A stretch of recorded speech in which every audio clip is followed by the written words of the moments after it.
Pat's Interference is brought to you by FanDuel, the exclusive wagering partner of the CLNS Media Network. Fresh off the practice fields in Foxboro, Massachusetts, we are back, baby, officially back with some Patriots football here in the Pat's Interference podcast brought to you by FanDuel, the exclusive wagering partner of the CLNS Media Network.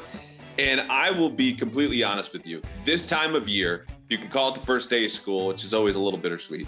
For me, this is one of the best parts of the job. Going to practice, taking as many notes as I can, digesting that. What are the big stories from today? What do they mean? What are the smaller things I'm observing that are going to be big stories tomorrow or the day after that or the day after that? And then writing 2,000 words. Today was in the press box where the media is going to be operating this summer. And then coming back and going, oh, I haven't done a podcast in 10 days. So for that break, the 10 days without the podcast, first of all, I apologize. I was thinking about doing a training camp preview earlier this week. Obviously, we've been doing podcasts once a week. The decision was made that, look, a training camp preview on Monday is going to have a really short shelf life because we went down to Gillette on Tuesday, heard from Bill Belichick, a couple of different players. Those press conferences create headlines. Then it's on to Wednesday, practice, more press conferences. There's just not a lot of value in previewing something that really we've been talking about the whole time. But good news, we are not only going to have a second podcast this week on Friday, when I'll record Friday night, might not be out till Saturday, recapping the first three practices, what have we learned, but I am going to be twice a week moving forward all the way through the end of the draft. So you will get a lot more of this podcast, not only through the season, but through free agency, the draft, a little space in the middle where we kind of do a little bit of both, and what is going to be a very critical 9 months for the Patriots, because as I wrote today for the Herald, recording here late Wednesday, again after the first practice, it's a prove it season. I don't care if you're Bill Belichick. I don't care if you're Mac Jones. I don't care if you're Joe Cardona, who just got a nice fat contract, more than I think any long snapper in history. But Joe, Bill, and Mac, it's time to prove it. Because as we know, and I've documented on this podcast, the Patriots are 25 and 26. We don't have to go through the details of the coaching debacle that was last year, or 2021, where again, they faded down the stretch, or 2020, which was failed by bad drafts for years beforehand that just rotted out the roster. The deal is the Patriots don't get your blind faith anymore. They don't deserve it. Even the benefit of the doubt, in my opinion, is a luxury. The good news is, and we're going to talk about this a lot today before we finally get to my practice notes, what I've gathered listening to Bill on Tuesday, and today it was Mac Jones and Matt Groh, the director of player personnel, who was just going to go into witness protection as far as the media is concerned until about a week or two before the draft, because it's just how they operate. The Patriots are being more honest with you through me and other reporters than they've been lately. They get a sense that maybe it's not a prove it season in their mind, but the pressure is on. You didn't see it from Bill, though he was a little more forthcoming on different topics. You can go back through the video, the transcript if you want. By the time you listen to this, it'll be 2 days later. But Matthew Slater also spoke on Tuesday, and he gave voice to something on his own, speaking about the special teams, saying, quote, I think the time for excuses is up. It's time to put up or shut up. Naturally, I ran with that as the lead of my column. That's the state of the whole Patriots right now. Again, for any of these different players. David Andrews earlier had said it's not good enough looking back in the last 3 years because we know they haven't lived up to their standard, yada, yada. Again, we're looking forward. But in looking forward today from Matt Groh, let's go over two big topics because these things will last longer than my practice notes, which to be honest, I'm going to give them to you because I worked hard on them. If you want more, go to thebostonherald.com, pick up a paper. There's over 2,000 words and everything that I saw. But again, it's a shelf life thing. The same thing with the training camp preview. I'm not going to spend a ton of time on those because we'll have another practice Thursday, another one on Friday, a break, and back to practice for Sunday. And the truth is, we'll learn more when we have some trends. Okay, part of this is a sample size issue. One practice doesn't mean a whole lot on its own. They're not even padded. The team itself is not evaluating the players, okay, right now. So we'll get to those notes. But in the meantime, things like Mac's relationship with Bill Belichick, that matters. That's going to carry over time. We have a 2-year sample now of what that looks like when it's good and when it's bad. And when right now Mac looks at it and says, quote, I think we're good. Because that was the big story of today. And that is going to be a big story, particularly if he struggles or the offense does as a whole, because we understand what that dynamic looked like last year when things were bad. Right now, things are rosy. Things are great because Bill O'Brien, well, I'll tell you, did have some nice wrinkles today in the red zone, is their buffer. Okay. He's the guy that's running the offense. The head coach of the offense, as Josh McDaniels was for much of that year. And so Mac Jones, in speaking about Bill Belichick and mentioning, I think we're good, which says a lot on its own. It sounds like someone after a big fight with their spouse or someone you haven't talked to in a while. But ultimately, Bill Belichick does not need a great relationship with his quarterback to succeed. And that quarterback doesn't need a great relationship with Bill Belichick to succeed. We saw it for much of the last few years of Brady's tenure, but those guys had a buffer then, and his name was Josh McDaniels. Mac Jones obviously is not Brady. Bill O'Brien is not Josh McDaniels, but the setup is in place where they can get over this. And it's important because they're the head coach and the quarterback, man. This is the engine. This is the driver of the car, the whole operation. If either one of those fails, it doesn't really matter what else is going with the 52 other players on the roster or however many coaches they have on staff. Now, another thing that Mac Jones talked about today, which is going to be very important as we look forward, is trust. He volunteered this on his own in a question asked by a friend of the podcast, Mike Giardi, who was asking him basically, and Mike patting himself on the back in the process. Mike asked, quote, "A lot of your teammates have said to me that you," meaning Mac, "are sort of embraced the change and have been energized by the change in coordinators. What is it about that change that has given you a little more pep in your step, if you will?" And Mac's response was, in the middle of this, to say, I need them to feel confident in me, and I need to feel confident in them. And quote, "I think that's built through trust. I think that's the big word here for this training camp is trust." He goes on to say it's going to come through trial and error and this and that.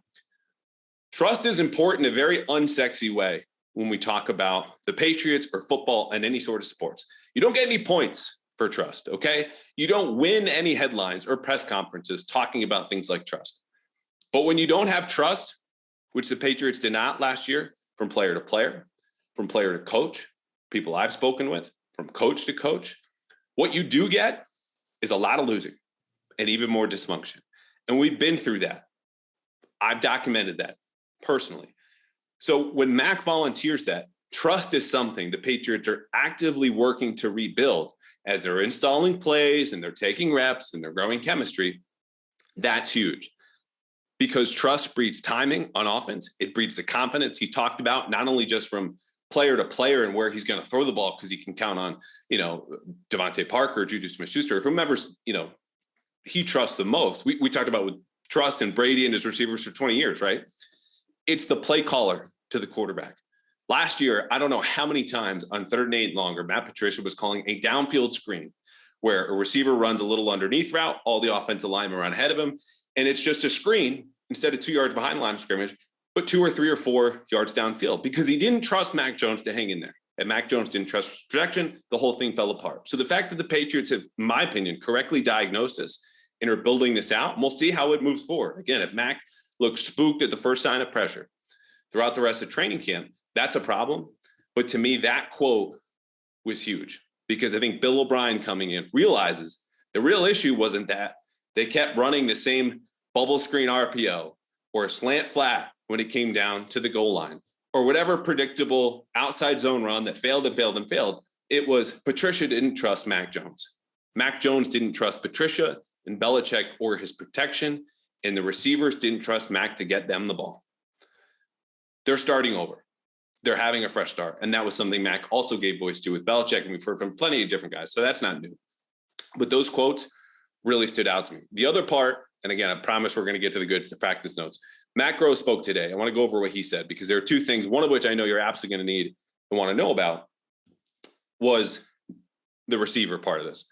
Why didn't you sign DeAndre Hopkins? I don't want to continue to beat the dead horse, if you will, about this. But it was interesting to hear him answer the question, quote, "What is your definition of a number 1 wide receiver?" Because that's been the talking point, right? It's been the talking point here, TV, radio. The Patriots don't have a number 1. They don't have a number 1. They don't have a number 1. Well, what does it look like to the Patriots? If you've ever wondered, here's the answer. Matt Groh said, quote, "In scouting, we typically define a number 1 wide receiver who is a 3-down guy. If that player has inside, outside versatility, meaning he can play outside the numbers or in the slot, that's great. But it's a player who can go out there, typically an X, who we think of as a guy who can go out and get open on his own.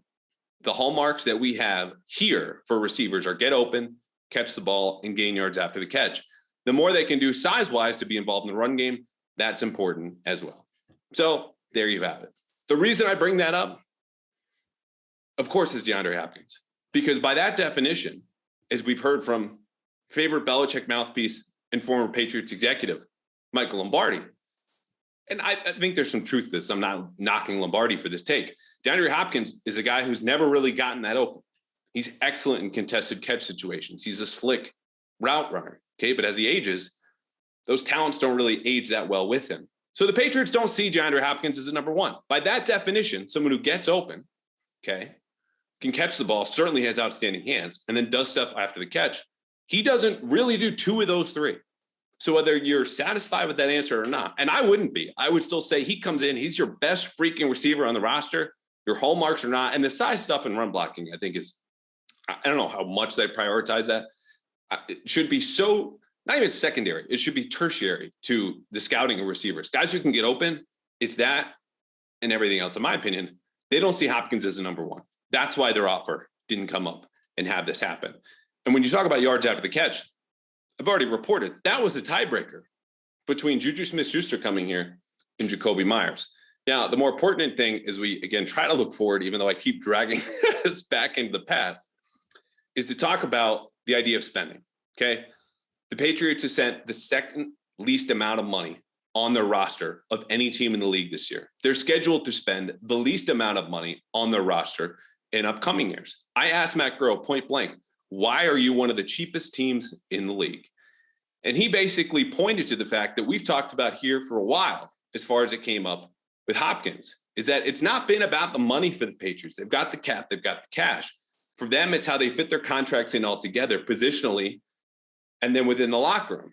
So whether you buy it or not, they're valuing the things I've told you the whole time. The money for Hopkins would have been what it represents for a player who might not buy all the way in with Bill O'Brien's program.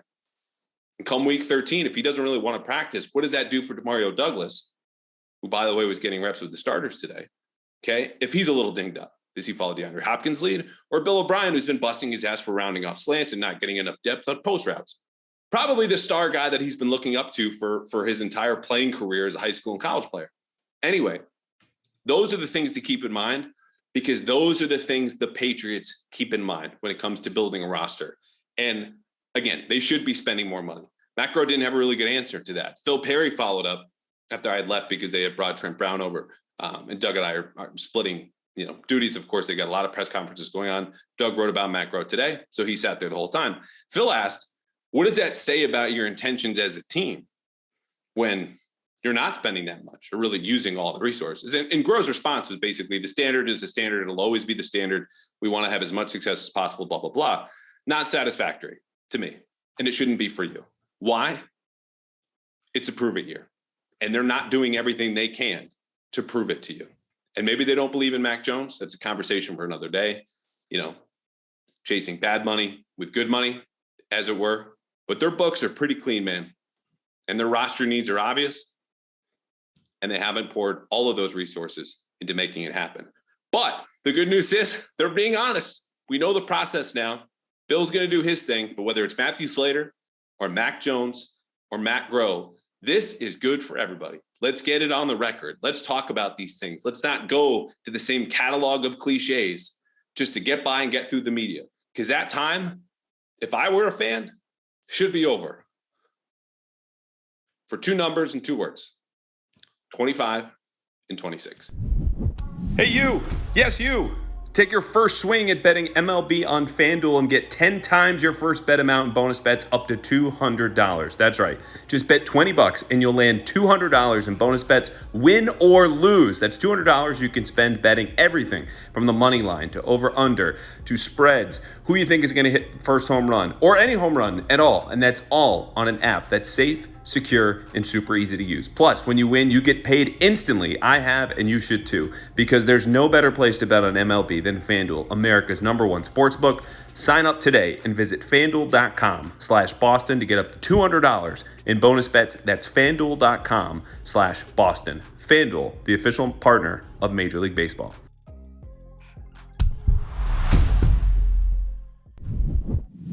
All right, the good stuff. Let's get to practice today. Again, the Patriots are going to practice 9:30 on Thursday. Practice each day. from today, Wednesday, to Thursday to Friday. They're going to get a little bit longer. This is very much a ramping up period. It's an extension of OTAs. As I mentioned, they're not evaluating players right now. It's a lot of installation. Look, if you have a good day, that's going to be, a gold star for you. If you allow 3 sacks and you're an offensive lineman, you don't have pads on, that's bad. But the evaluation isn't really weighted at this time right now because they don't have the pads on. It's not real football. But it's just something to keep in mind. They're ramping up physically, more work to not put so much stress in the body. Part of this is legislated by the CBA, avoid injuries, blah, blah, blah. But right now, as the Patriots ramp up to pads starting on Monday, they're in really good shape because the first thing you'll always find in my practice reports after an intro to kind of get out the big story of the day is attendance. 3 players missing today. Mike Nwenu, he's on PUP. Cody Davis, he's on PUP. And Calvin Anderson, your ideal swing tackle, has an illness, non-football related. That's great. The only other note on the injury front, Marte Mapu had a red non-contact jersey. We saw that in the spring. Didn't really matter. Again, I don't see a huge path to playing time for him. That might change. He's a really good player from what we've seen. Certainly was in college, even at a lower level. But we'll move on. Play of the day, Kyle Duggar's interception. Mac Jones, through his first pass in a competitive period. I only chart 7-on-7s and 11-on-11s when everyone's trying and they're going full speed. But his first pass in that setting went to the other team. Kyle Duggar undercut a pass in the low red zone where the team worked all day today, intended for Mike Gesicki. I talked to Kyle about this after, understood he had leverage. It was a single high coverage. So we allowed Mike Gesicki to cut inside, and then he undercut the throw, and it was an easy pick. So this is a good sign for Kyle Duggar. Obviously, somebody who's going to be counted on a lot to defend tight ends in man coverage. You flip it and go to round to Mac Jones, say, well, this is bad. This is the starting quarterback. This really isn't good. Well, you'll be happy to know that he threw 2 touchdown passes later to Hunter Henry. So after that pass, he was 6 of 9, including touchdowns, one of which was scored against Kyle Duggar and another against Christian Gonzalez, perhaps 2 of your best pass defenders or defenders overall in this entire team. Those passes went to Hunter Henry. So he had a very good practice. Kyle Duggar, the play of the day. Hunter Henry, the player of the day, caught 2 of 4 targets. One of the incompletions wasn't his fault. The other one hit his hand, but one of these, diving attempts in the back corner, Adrian Phillips got on him on a little corner route. So good day for Hunter Henry. As for the quarterbacks overall, I mentioned 6 of 9 after that interception. Overall, that means Mac Jones was 5 of 10 with the pick. Bailey Zappi 4 of 11 and Trace McSorley 3 of 10. If you want to freak out over those numbers, fine. I'm just going to tell you, if you do, it's going to be a long summer. To me, those numbers, I don't care right now. It's too early. They're in the tight red zone. Everything's a little bit faster. The windows are tighter, and it's more difficult. And it's supposed to be difficult because you know where the Patriots especially sucked last year? The low red zone. And they always start camp this way to emphasize this area. Sometimes it works. Sometimes it doesn't, as we saw last season.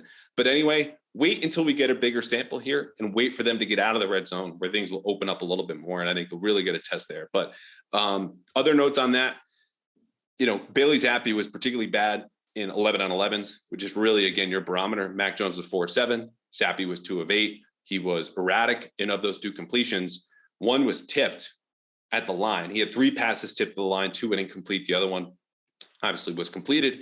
And the other one was just a pass into the flat for Matt Sokol, who was wide open, backup tight end. So that's a performance that overall looks bad from a raw number standpoint, but in context is even worse. Studs, players who had a really good day today. Ty Montgomery. I've knocked Ty Montgomery, thinking the explosion is gone. He's a guy who doesn't really have a role. Here's his role, Andrew Callahan. It's a backup running back and receiver. He's just going to catch the ball wherever he's going to be because that's what he did today. 4 catches in team drills, led everyone. It was 4 more than Kendrick Bourne had, 4 more than Tyquan Thornton had, and that's your number 3 and number 4 receiver. Again, these raw numbers, I don't care at this stage, but you deserve the details. You want the details, here they are. One of those catches for Ty Montgomery, contested catch over Marte Mapu for a touchdown. I like that effort. Other stud from today, Shaun Wade. I would bet a lot you forgot about Shaun Wade, and I wouldn't blame you. Okay. Guy was traded. I think it was 2021 from the Ravens, 5th round pick, had a great, his second to last year in college, played in the slot as a nickelback, moved outside of Ohio State, busted. I'm pretty sure, 2019 to 2020, comes to the league in 2021. The Ravens are like, we're good, man. We don't need you. We just drafted you. We'll ship you up north. And he's really done nothing. He was a professional, healthy scratch last year. But today, he was a professional, this is going to sound terrible, pass breaker upper. And that's what he was. We're just going to stick with that. We're tired. We're sweaty. We're gross. Anyway, 2 pass breakups for him in team drills. That led all players on defense. Both came at Trace McSorley's expense. But when you're up the ass crack of Raleigh Webb or any receiver that you're covering and you get those pass breakups, credit to you because you did your job. You stopped the receiver from getting open. You stopped them from getting the ball. That's a win. Good job by Shaun Wade. Duds. Already mentioned Bailey Zappi. 2 of 3 to start. Miserable to finish. The completions weren't that particularly impressive. He was hurried on occasion. But if you're still talking about a quarterback competition, you want one. You're hoping for one. You are crossing your feet and your toes before bed every single night that you get one the next day because it's just not there. Mac Jones is the starter. We saw that in the way they distributed reps. And the way Bailey Zappi played today is only going to cement that any further. Another dud, Tyquan Thornton. Again, he had the same amount of catches as Kendrick Bourne, who didn't even get a target in team drills. Again, just pumped the brakes, though Bourne was very quiet to end minicamp, which is not great. But Tyquan Thornton did have a target, and it got batted away by Miles Bryant, who I know is the fan base's favorite punching bag. I think Miles Bryant is a useful player. I think he's a limited player. He was starting at nickelback today, by the way, with the starting unit, and they're going to rotate. But that's something the Patriots really can't afford if Tyquan Thornton isn't primed for this year to leave. And again, I'm not there. We're on the first page of this new storybook season. We don't know what the hell is going to happen over the remaining chapters. It's way too early. But he either needs more attention to earn those targets, and certainly when he does, he needs to do more with them. You'd like to see more from a guy that they traded up in the second round to go get. Other offensive notes, we mentioned this in the spring. We've seen it more in the summer. 2 tight ends is a thing, man. And we've discussed this. Ramondre Stevenson is a starter. Devontae Parker and Juju Smith-Schuster are going to be starters at receiver. And Hunter Henry is your number 1 tight end with a bullet. That leaves one skill position spot available. And that really comes down to Mike Gesicki and Kendrick Bourne. The coaching staff so far is telling all of us it's not even a decision. It's Mike Gesicki with the way that they've been playing offense. And that's doesn't look like it's going to change if Kendrick Bourne has more days like he did. And this is someone I'm high on. Contract year, much better shape now. Got his head on straight. But he's got an uphill battle because Mike Gesicki looks good here so far. One other note about the starting unit and how they're splitting up those reps. The receivers should go right now in your pecking order. Juju Smith-Schuster, Devontae Parker, Kendrick Bourne, Tyquan Thornton.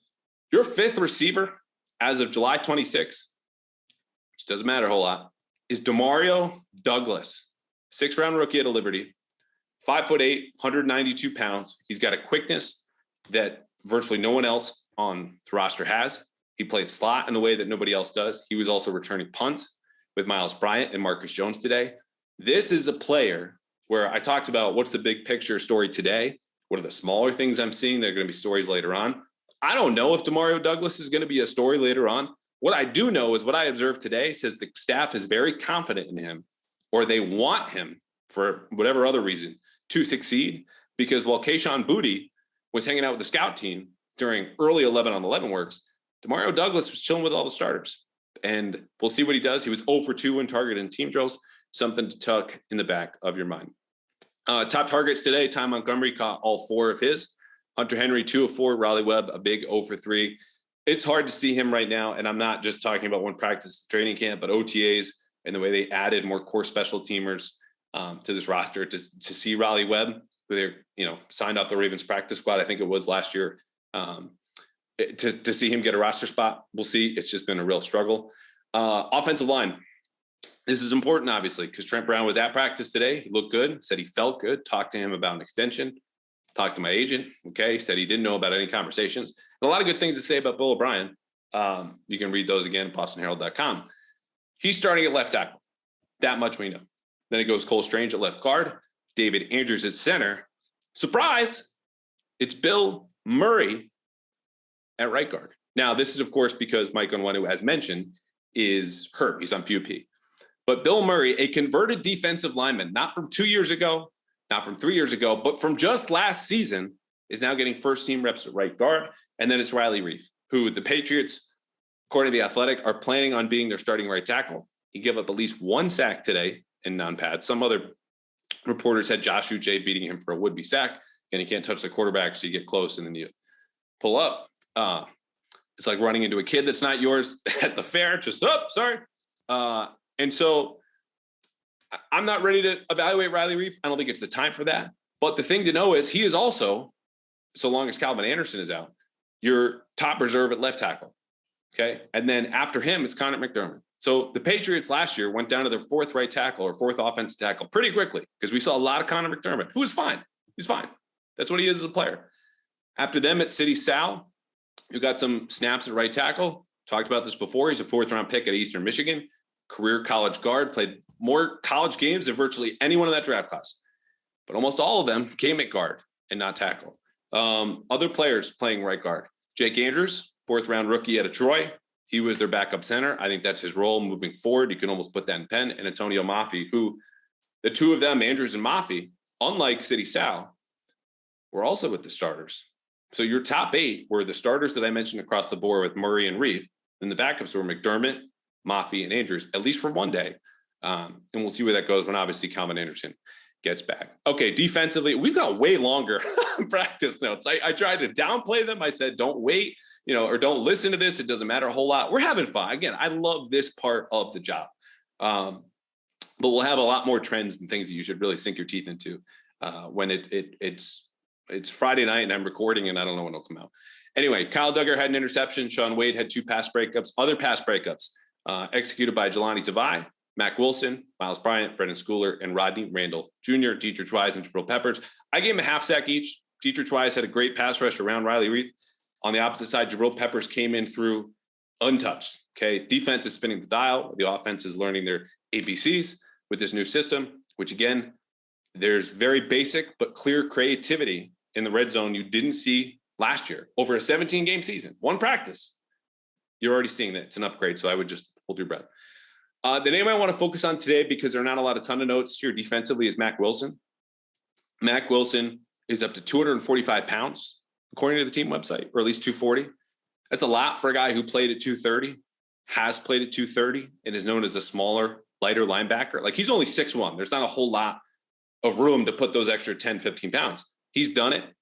He was running with the starting defense in 11-on-11s when they played 2 linebackers. Now, Juwan Bentley replaced him as the 1 linebacker in dime packages when they would go to 6 defensive backs, which they did more than virtually the rest of the league, passing situations or 3rd and longs, because Wilson's eyes were in the wrong place far too often. And Bentley, while slow-footed generally, played pretty well in pass coverage, and he's a hell of a blitzer, and he calls the defense anyway, so he took over and did a very good job of it.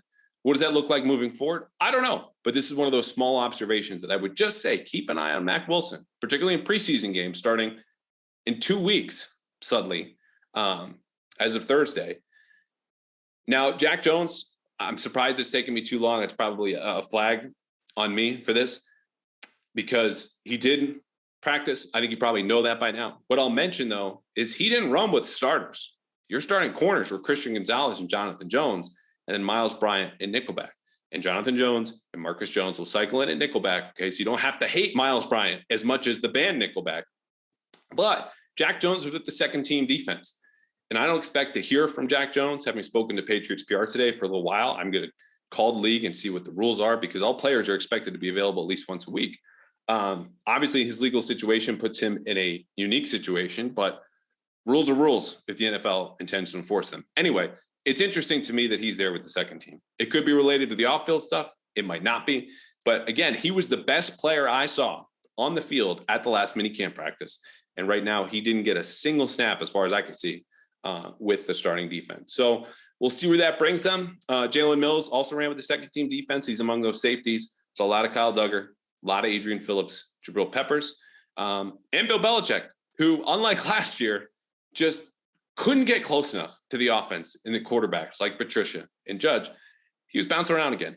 And I think that, from my standpoint, going into my 6th season covering the team, and before then knowing a lot more when I obviously lived through the earlier part of the dynasty, love the NFL, I think that's where he's best suited. You use a guy who most people in the league would tell you could coach virtually at any position. Now we know to varying degrees of success, but bouncing around the field. And he started with the defense, talked with Mac during a little bit in team drills. They're not talking to each other, okay? It's not a great relationship, but it just has to be a functioning one. Special teams, Marcus Jones, Demarius Douglas, Miles Bryant. We're returning punch. Joe Judge, he's back where he belongs. He's working on special teams. So that's it. Day one of camp happened. Those are all the notes, but the things to take away are comments from Mac Jones about trust.